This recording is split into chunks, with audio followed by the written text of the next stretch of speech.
All right. Hey, good morning. Let's try this again. It's 4 minutes after 6. I spoke for about 3 minutes and realized that I was talking only to me. I'd hit the wrong button. And so all I was doing was talking to me on Facebook as opposed to you. So let's start over again. Man, it's glad to be back. Glad to be back in this place doing what we do. We had a whirlwind of a weekend and then just some incredible difficulties to go through. And so I missed 2 days. We thought we were going to fly out Friday to the conference and ended up my flights just didn't work out. So about 3:30, we decided we're not going to get on the flight at 5:30. Let's get out of here. So we drove um, straight through up to Columbus, Ohio, 9 hours and little change in minutes, and got there about 2 in the morning. Settled in, got ready for the conference to be there at 8 o'clock, and ready to rock and roll. And so the conference, which was for authors and entrepreneurs, it's a pretty big deal, large stage, large conference. Enjoyed that Sunday. Did that, spoke, had a and just an incredible time speaking on that platform about the issue of parenting and hacking, becoming an unhackable parent and getting in your game. And it was a great time. Had some crucial meetings after that in some partnership ways that were essential for us to move our ministry along. So I knew it was going to make us late getting home Monday morning. So Monday morning, we roll in about 3 o'clock, and no way I'm going to be teaching at 6. So got me 2 hours of sleep and jumped and headed to work, worked a full day, came home, thought I was going to take a nap. A friend of ours called and said, "Hey, can you come, pray with my husband?" And so he's been battling COVID for about 2 weeks. And so we went to the hospital, stayed there till about 10 or so Monday night.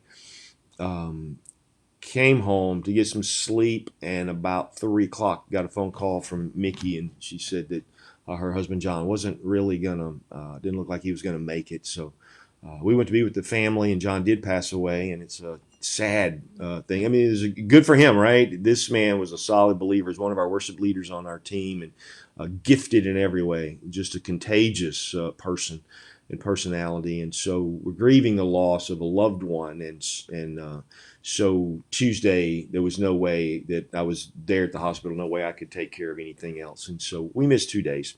But we're back, and hope you got word of that. Hope that you stumble on this. And so today we're going to get back into the book of First Peter. We're looking at First Peter chapter 3.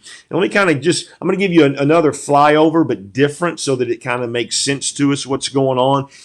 So Peter starts out telling us who we are. And if you remember that, you know that he tells us that we're aliens and we're strangers. We're people who were redeemed, we're chosen, we're set apart, we're a royal priesthood. And this was a crucial phrase, I think I'm probably quoting New American Standard, to proclaim his excellencies.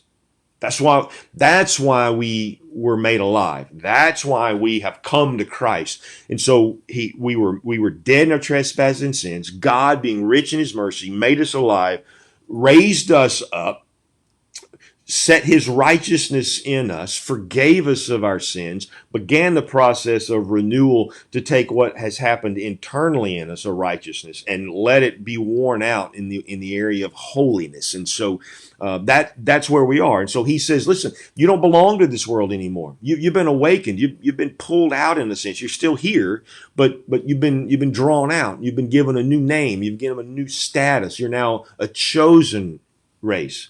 God chose you. You've been redeemed. You've been set apart. That is, that he has a work now for us. He's pulled us out of this realm, put us in this realm, and given us a work to do. We're royal priesthood. We have access to the King of Kings. There's no ceiling anymore that we bump against. We have complete access to the King of Kings.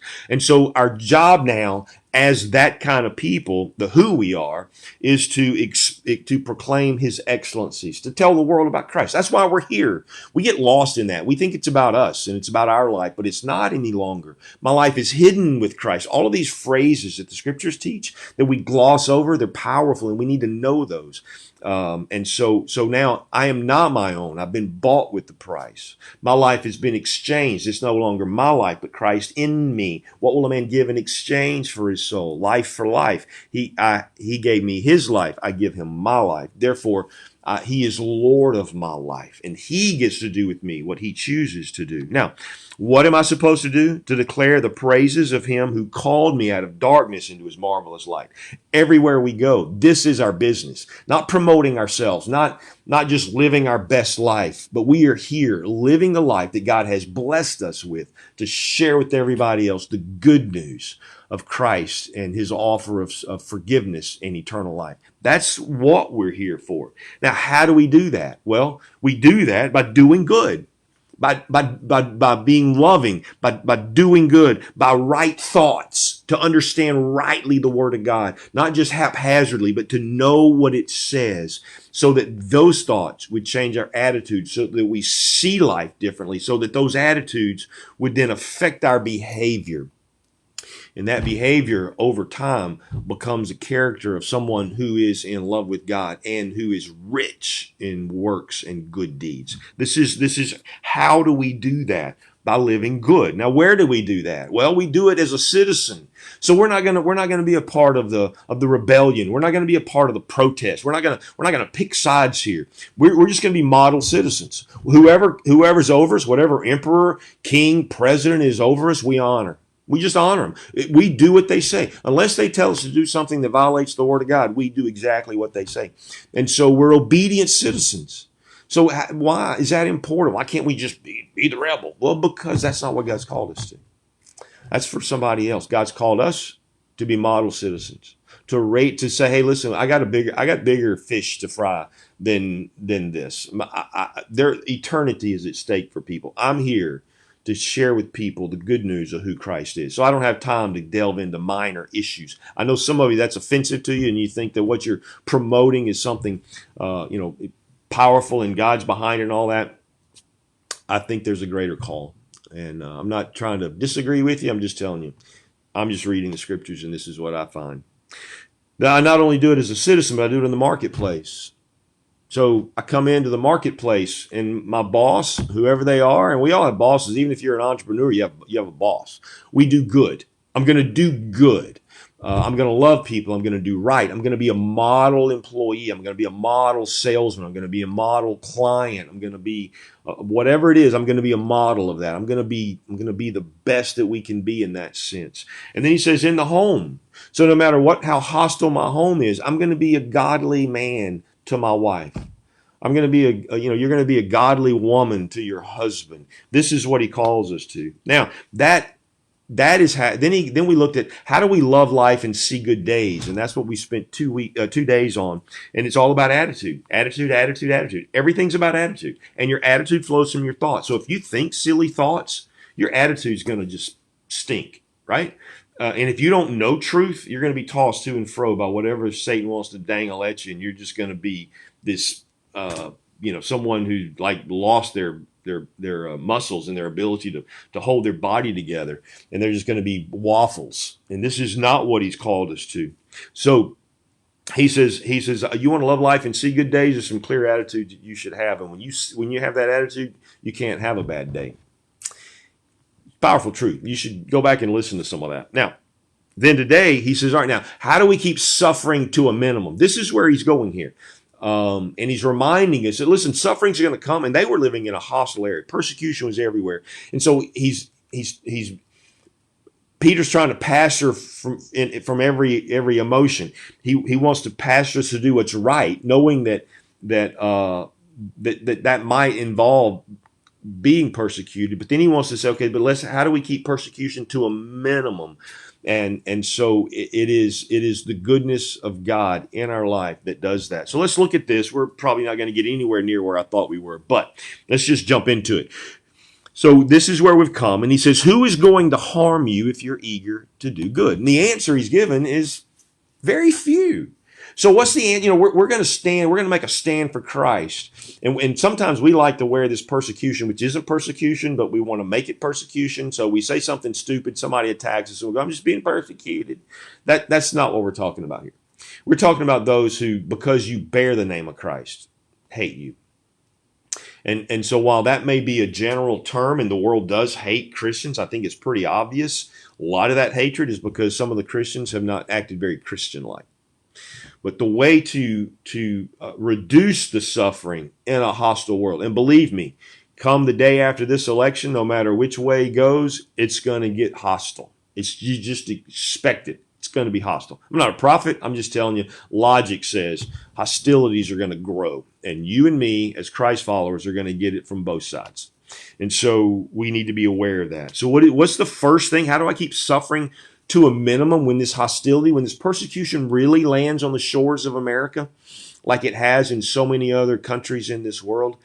How do we keep that to a minimum personally? Well, by doing good. Who's going to harm you if you're doing good, right?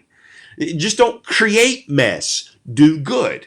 And it's an insulation. Listen, who gave Mother Teresa a hard time in a hostile environment? Very few. Why?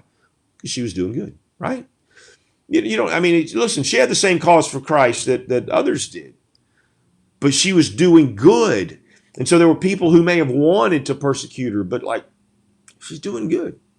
Brother Brian in our own town years ago, Birmingham, there's a statue of him kneeling in prayer in 5 Points, one of the entertainment districts of our area. And next to it is this demonic cesspool of a pond. And you can call it whatever you want to, but that's what it is. And so it stands in stark contrast. You've got this demonic thing, and then you've got a man kneeling that somebody made a statue of. But Brother Brian was a powerful man. He actually married my grandparents, but that's another story. He became a pastor to the city, and his wife had to lock his cupboards up because he would give food away to everybody that needed it. People would try to give him money, and he would pass it along. Someone gave him a new coat, thinking that he'll do that, but he gave it away. And someone had given him a coin, slipped it in a pair of gloves that they had given to him, so that he could take care of his own needs. He put the gloves in the pocket of the coat, and when he gave the coat away, he gave the money away. So this was a man who was just generous. He went to every fire station in our town to pray with the firemen, to be good to them. And when he passed away, there was a parade in our city with the fire trucks and all of those things of people just singing his praise. Why? Well, because he was a good man. Who's gonna want to take the life of Brother Brian, who's out there doing good? This is the point. We get so caught up in everything else and wearing a banner and trying to act like we're large and in charge and all of that. God's not called us to that. God's called us to be good. And if he wants to elevate us to a status like that, that's his call. We humble ourselves and he will lift us up in due time. And so that's what we do. In India, we have and I'm part of a ministry in India that's incredible, Reaching Indian Ministries International, REMI.org. You should check it out. My good friend Saji runs that. I was in India before there was really any buildings built on this campus that now sits on the road to Calcutta in the middle of the country. And it's an incredible campus. One of the key components of that campus, that the job is to spread the gospel. One of the key components of that was to build a medical degree as well as an industrial, so that you were training people not just for the gospel of Christ, but to do medicine and to thrive in business. They were left alone for the most part in a hostile country, because they're doing good. They're providing medical services, and they're also providing training for jobs. Who's going to come in and want to destroy that? This is how God has called us to live in this world, and so this is what they did. Haiti is the same thing. Listen, in Haiti, kids are being kidnapped, taken, stolen, whatever you want to call it, not all for sex trafficking. They're being taken just simply to be servants and slaves within the households of the wealthy. And they're doing it under the pretense of school. But when you have a Christian school and your kids go there and they're safe and people know that, they're insulated. Even the cartels down in Mexico, Don't harass the Christ followers who aren't busy trying to out them, just busy trying to love the people in that town. And so this is how it's done. This is the reason why God's called us to love our enemies. This is the whole point of that. And so he says, who is going to harm you if you are eager to do good? That's the whole point. I don't think I'm going to get any farther today. We're going to get further in this. We're just back in the game. Listen, just understand, if you get nothing today, we're here to be good people. Man, Lord bless you. Can't wait to see you tomorrow. Have a great day.